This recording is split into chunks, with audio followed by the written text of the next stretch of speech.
Derek Dixon had a nice game on Tuesday night, almost too nice because now suddenly people are asking for a point guard change. This is Tyler Zeller, and you're listening to Locked On Tar Heels. You are Locked On Tar Heels, your daily podcast on the UNC Tar Heels. Part of the Locked On Podcast Network, your team every day. There, good morning, what's up? It's Wednesday, December 3rd, 2025. Welcome into the Locked On Tar Heels podcast, the only daily North Carolina show out there. I'm your host, Isaac Shady. You're joining me at the place to get your Tar Heels content every single day. It's all part of the Locked On Podcast Network, now the #1 sports podcast network in the world. Want to thank you for making us your first listener watch to get your Wednesday going the right way. Special shout out to all of you everydayers who are here with us, all the great members of the Locked On Tar Heels Discord, and our insiders as well. What's up? This episode is brought to you by FanDuel. Right now, new customers can bet just $5, and if that bet wins, you're going to get $300 in bonus bets to use all across the app. Download it and get started today. We are live on a Wednesday morning. Always fun to actually do that instead of just dropping the premiere for you. For those of you watching back later or listening back later, shouts to you all as well. Carolina wins 67-64 inside Rupp Arena. This is a massive victory for the Tar Heels. In fact, it was the first time they've won in Rupp since December 1st of 2007. You guys, that is 18 years and one day since they had last won. Here's where we're headed on the show today. We're going to have the biggest takeaway, which is the point guard conversation. We're going to have our Four Corners preview recap, including the run down the line around 5 minutes to go when it seemed like Kentucky might be pulling away, but Carolina, led by Caleb Wilson in that moment, reeled them right back in. We'll get to the Shady stat of the game. We'll talk about the ACC SEC challenge and more.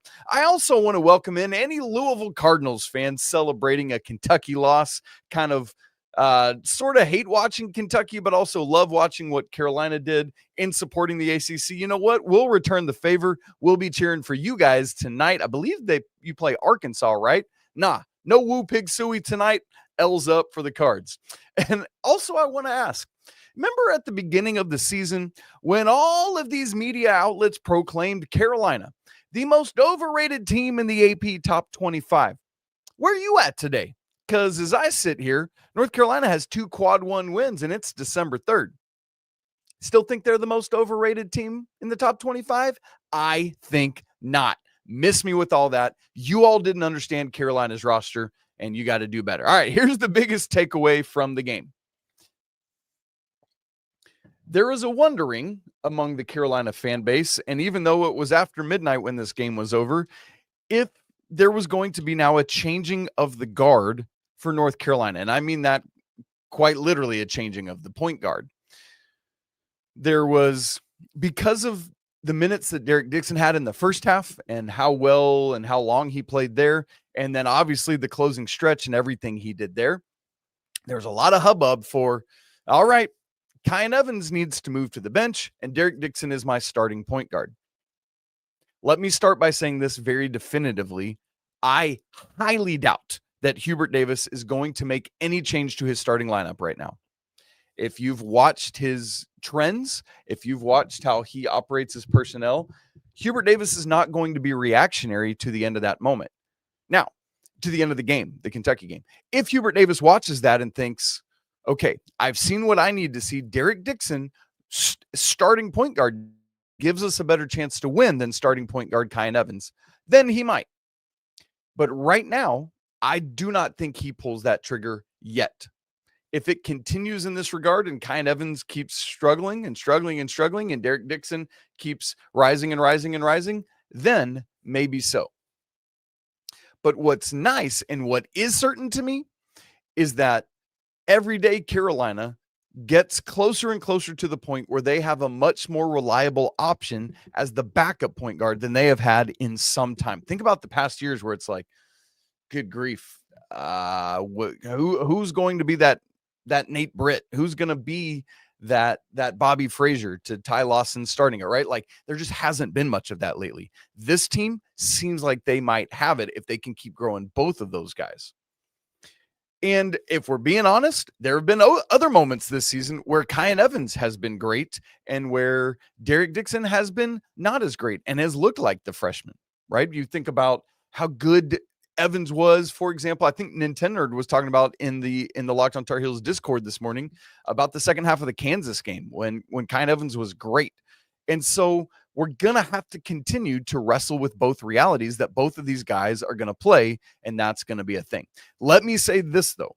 Whether or not Coach Hubert Davis makes a change to the starting lineup, it's clear to me, number one, that Derek Dixon has earned more time. Whether he's a starter or not, whether he plays starters minutes or not, whether he closes the game as he did last night in place of Kyan Evans along with the other four starters. You saw that clear and obvious. He played a career high in minutes last night, 23 minutes and 51 seconds, the first time he's been over 20 minutes in his career. And so here's what's great. It's the second thing that I'll say is clear to me is that you now know, hey, we've got two guys who we believe in and trust in that can run the show. That is exactly what you want for a team. So whichever one's the starter, whichever one's the backup, whether they can play together or not, I don't care. What I care about is that you got two guys you can trust in. Because here's another possibility is that you have Derek Dixon at the one and maybe because we know what a lethal shooter Kyan Evans is, although Derek Dixon's been knocking him down as well. Evans can be that guy shooting if Dixon can run it. So that you could roll with them at the 1 and the 2 because, for example, there are games where Luka Bogovac gets a little bit exposed defensively, where teams, might focus on him and attack him, knowing that he's not a great defender yet. And so that if that's what they want to do and he gets played to the bench, you've got Derek Dixon and Kyan Evans. And don't forget Seth Trimble eventually coming back. So there's just a lot of possibilities, a lot of different ways to skin this lineup cat, and we'll see what happens with it. But here's what I need you to hear me say. I think the most critical thing, like I think I made the thumbnail for this show, point guard controversy. It's not an either or. This is not about Derek Dixon or Kyan Evans. It's about Carolina needs Derek Dixon and Kyan Evans. It's not an or, it's not a rather, it's an and that's the critical thing. And for Hubert Davis and the staff, what they've got to figure out is how do we get both of these guys into their sweet spot as basketball players, where they're both contributing to the team in the way that most benefits and helps the team. And when they get there, that's when Carolina is going to be at its very best. I don't even know that they've got that figured out yet. And then they're going to have to recalibrate it again back in the lineup, but that's a good problem to have. So the big takeaway here is, now that you've got a dude who can walk into Rupp Arena and with his team down 62-61, Malachi Moreno has just made 2 free throws, hostile environment. Carolina is coming out of a timeout that is coming off of Derek Dixon missing a 3, Hubert Davis calling a timeout, and then Derek Dixon, after the play breaks down, has the confidence to go ahead and take another 3 and make that and give Carolina a lead at 64-62. Well, then Kentucky goes down and ties it up with a Colin Chandler layup, 64 all. But here's what's cool. Derek Dixon's not done. Heels call another timeout.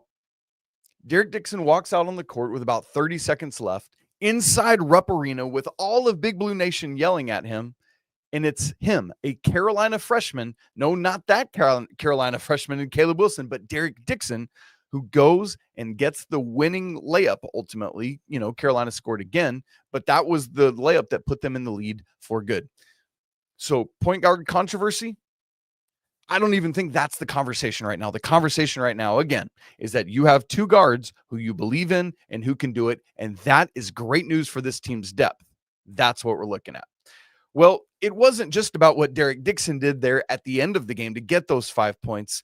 They won this game in large part because they fought and they scrapped and they clawed. And that's what I love to see. We're going to talk about that and more coming up here in just a second.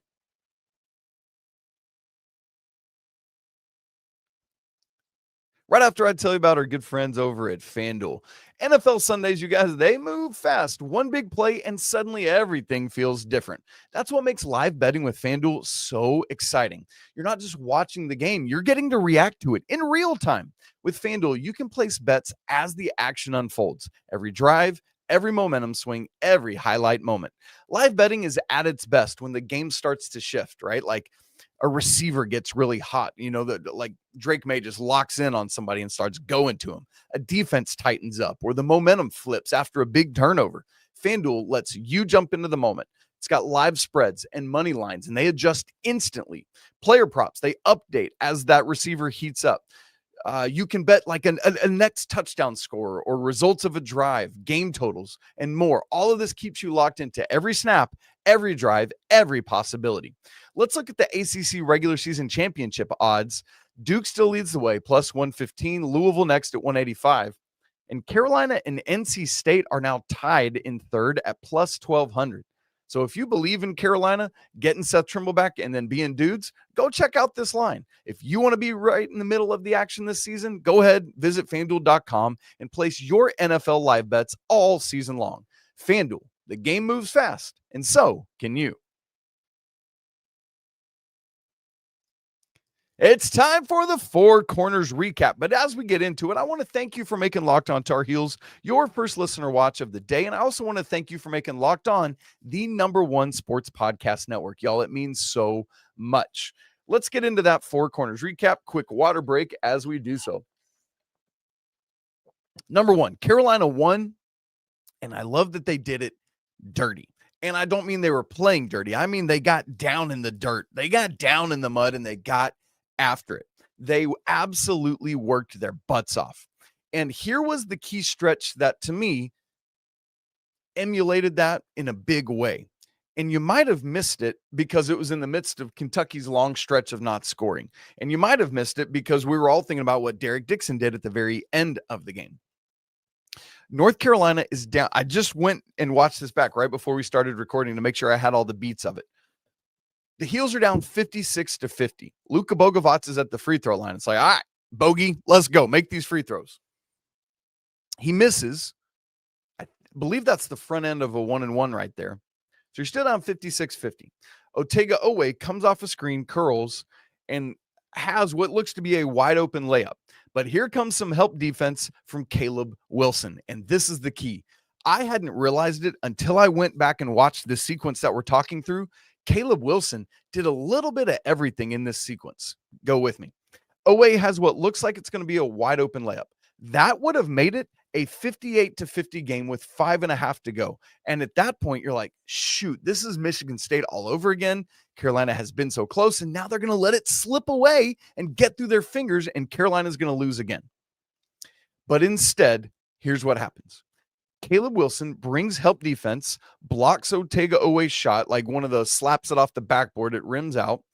And then on the other end of the court, Caleb Wilson, that's the play where he's got that awkwardly turning, just kind of floater sort of thing in the lane from a couple feet out. 56-52. Carolina's still down. Then Yelovich misses a 3 for Kentucky. I didn't think he needed that shot. Didn't go in. Then Bogovac misses a 3 for Carolina. I didn't think he needed that shot. Doesn't go in. But then thankfully, Denzel Aberdeen misses a jumper for Kentucky. Or no, not a jumper. That was later. This was the runner. He tried to get a layup, threw it way high up off the backboard. Didn't go. On the other end, Carolina gets the rebound. On the other end, nice pass from Derek Dixon in transition to Caleb Wilson, who tries to end Yelovich's life. He can't, but he does get fouled and makes both free throws. 56-54 Kentucky. Then Aberdeen misses. This is the jumper, a long 2. Caleb Wilson gets the rebound. He leads the break. This is the transition bucket ahead to Zayden High, who's running ahead of the pack and gets that difficult layup. The game is now tied. Kentucky timeout with just under 4 to go. Then on Kentucky's ensuing possession, Caleb Wilson wisely fouls Malachi Moreno, who looks like he has a wide open dunk. This is the second time now in this progression where Caleb Wilson stops what looks like an easy bucket. Moreno makes just 1 of 2. And then on the other end, Henry Vasar gets the ball at one of the elbows. Caleb Wilson sets a screen on Malachi Moreno. Vasar loops around, gets that one-handed dunk that was insane. Carolina now leads 58-57. It's been an 8-1 run for the Tar Heels over the last couple minutes. Caleb Wilson has blocked a shot. He's made a little turnaround, ugly thing. He has made 2 free throws. He gets a couple rebounds. He has an assist ahead to Zayden High. He sets the screen for the Henry Vasar dunk. I mean, this dude, yes, it was a tough game for Caleb Wilson, but you see how Carolina scrapped and clawed and fought in that moment to get the lead back, and then it was nip and tuck the rest of the way. The other clear indicator that Carolina's toughness was the way in which they rebounded the basketball in this game. You guys, it was insane and it was incredible. We're going to talk more about it in the Shady stat of the game, but that to me was the single biggest indicator of Carolina's toughness, the way they went and got rebound after rebound after rebound. Nintendo, I already quoted him in the show. Let's do it again. He said last night after the game, good teams win ugly. And I think that's what this Carolina team is going to have to do some this season, especially while they're figuring out their offense, is just get down and do it. And with the defense that North Carolina has, I think they're capable of doing it. And you look at, had Owe made that layup to start that progression, and it's 58-50, I could have easily envisioned myself saying, oh man, that was so close. That's a moral victory, when moral victories are so frustrating, right? But you're doing that with looking the last quad 1 opportunity in the face. And instead, Carolina fights and they get the victory. One of the people that I think continues to fight in a big way is Jaren Stevenson. He is second on this team in overall plus minus this season. You know, a lot of people look at Jaren Stevenson's box score and is like, well, I need more from Jaren. You're not watching the game then, man. He does so much to affect winning for this team. And I think a big part of it in this environment, and even going back to the Derek Dixon of it all, was the experience of the BYU game. I think that set this team up critically to be ready to go into Rupp Arena and walk away winners, even after getting down in the second half. Big time. Number 2 in the Four Corners recap, Carolina's front court is its best entity right now. But they're having to play too many minutes because Carolina still can't find what they need with backup minutes in the front court. Whether that's Zayden High, had that great bucket, but still not enough overall from him. James Brown got a little more run in the Michigan State game. It's just neither of them are contributing at the level they need to yet. And so unfortunately, down the stretch, I thought Henry Vasar and Caleb Wilson just looked wiped and dead and exhausted. They played 35 and 36 minutes each in this game. So I think Carolina has to keep searching for something. They've got to find something to let Caleb and to let Henry go get critical breather minutes. Yes, you want them playing a lot, but you want them playing the most efficient minutes they can, and they can do that when they are well rested. So maybe sometimes that's getting Henry a breather while Caleb moves to the 5 and Jaren to the 4. I don't know what it is, but they got to keep searching. And all that said, by the way, and with all due respect to Caleb Wilson's near triple-double in this game, he was 4 assists shy of it.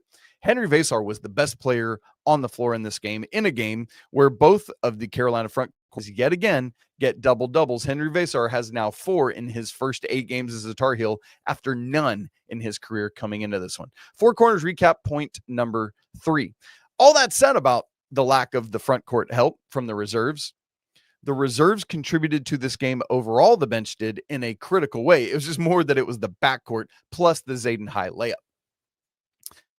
Carolina had 67 total points. 17 of those came from the bench, which is 25.4%. So last night, the Tar Heels got a quarter of their points from the backups. That is the 3rd highest percentage all season. The other 2 were NC Central and Central Arkansas. So like against a high major, that is the best bench help from a scoring standpoint that the Tar Heels got. That is critical. And when you look at it, you're like, okay, fine. Well, the 2 lowest bench points production percentage that Carolina had was Michigan State and it was Kansas. So this was a massive revelation for the bench to be able to do what it did.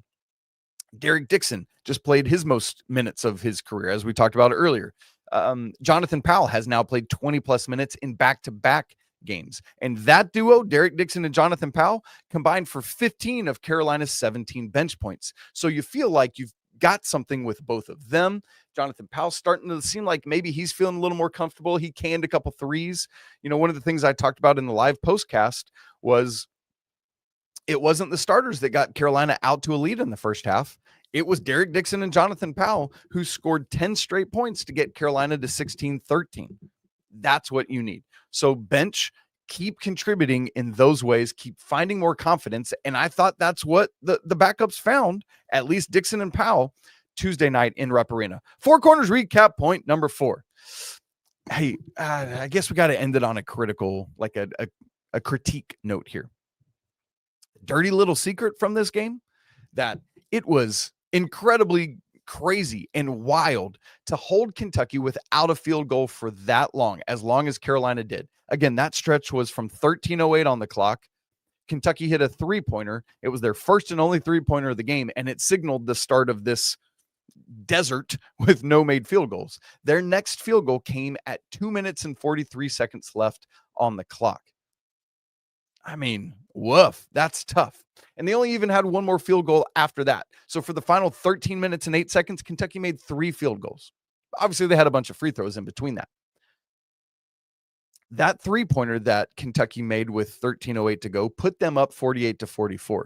That layup that they had towards that broke the streak put them up by 1 point. So the dirty little secret is this. In that stretch, it's great what you got defensively there. But Carolina missed a golden opportunity to put this game away.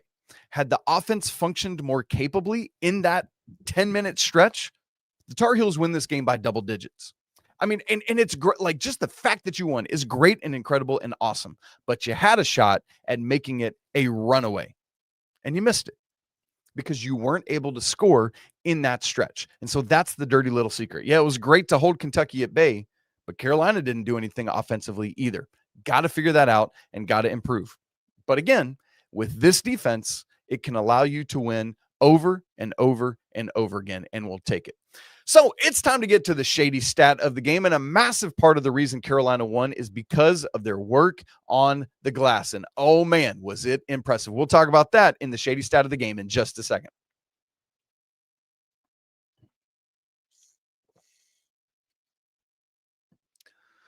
Shady stat of the game.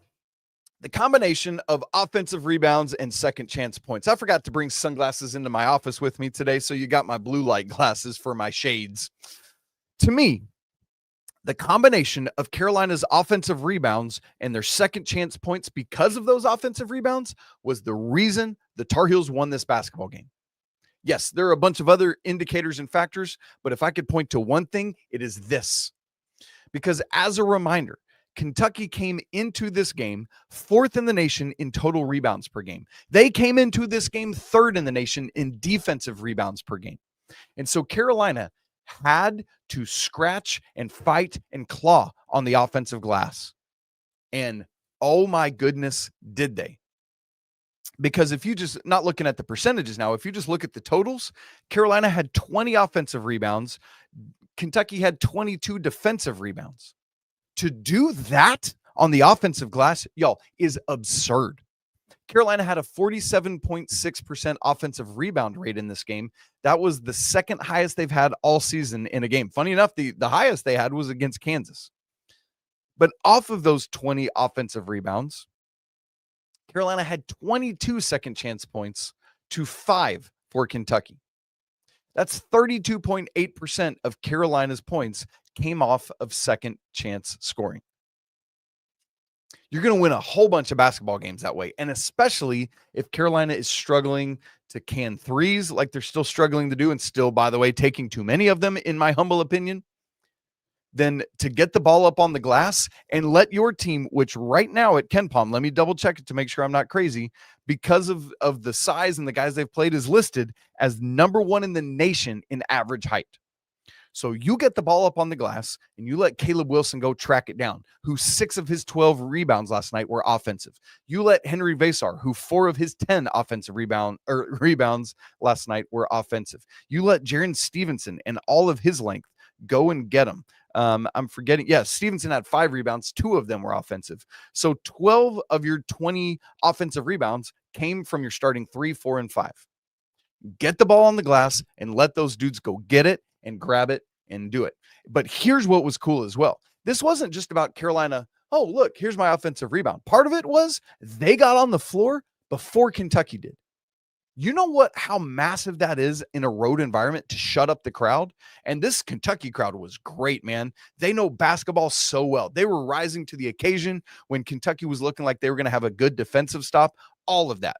Which, by the way, I think Carolina had 3 shot clock violations they forced on Kentucky. Man, come on. That's incredible. So give me that rebounding every single day. That's the shady stat of the game for you. Here's the other place I want to go. Obviously, this game was part of the ACC SEC challenge. And you remember last year, the ACC got absolutely wiped, 14-2. Yes, we have 18 teams in our conference, but the SEC has 16, so we play 16 games. Last year, the ACC won 2 of them. Last night, 9 of the 16 games were played. That means there's 7 more tonight. And the ACC got 6 wins, many of those in games where the ACC was not favored, including our own. Kentucky was favored by I forget what the final line was, but anywhere from 7-10 was the line in this game. Carolina, underdog, 1. Duke wins at home as a favorite. Syracuse wins at home, but they beat Tennessee, number 13 Tennessee. That's massive. Good on you, Syracuse. That's great for the conference. Virginia Tech wins at South Carolina in overtime, 86-83. And South Carolina's not good, but it's a win on the road. Good job, Virginia Tech. This is a great one, too. Miami beats Ole Miss 75-66. They were up by like 21 at one point. Way to go, Canes. Way to be better. Notre Dame beats Mizzou at home. Mizzou is this team that's always like, hey, they're recruiting well. They win 76-71. ACC gets 6 wins last night. The losses were OU wins at Wake. It was all funny home losses for the ACC. Oklahoma won at Wake Forest, A&M won at Pitt, and Georgia won at Florida State. So ACC leads this thing 6-3. And here's the thing that's going to be wildly frustrating for me.